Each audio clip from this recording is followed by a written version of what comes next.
Mirë, Ska më bëjmë mirë të gjeta. Me vizitu organizata si qendra, na kemi pas komunikime të vazhdueshme, por mendoj. Jo da limito kamerat në jashtë. Çek këta.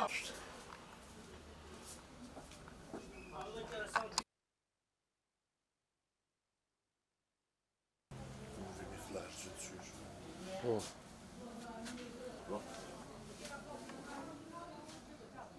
Prandaj edhe gjatë atij takimi do të njoftohemi sfidat që ato i kanë, qofshin ato shëndetësore, apo sfidat që i kanë me aplikim tek Komisioni për njohje të statusit të viktimave të dhunës seksuale.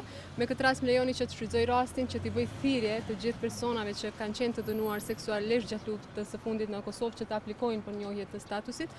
Ju e dini që janë 4 organizata të licencuara që merren me ndihmën e personave të mbjetuar të dhunës seksuale përfshirë. Në këtë qendër i kemi mbi 900 gra që kryjnë trajnime, mbi 400 raste në raste dhunës seksuale gjatë luftës që kanë përjetuar dhunë gjatë luftës dhe jam shumë krenar që del dikush na viziton dhe i din hallet dhe dertet e organizatave që merren me këto kategori dola nga lufta.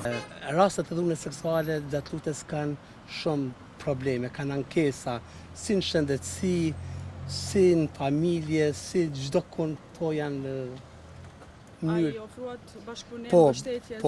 Po. Na biseduam me presidenten, na biseduam tash kemi një parë marrëmendime do të bëjmë së bashku për krajin e këtyre kategorive.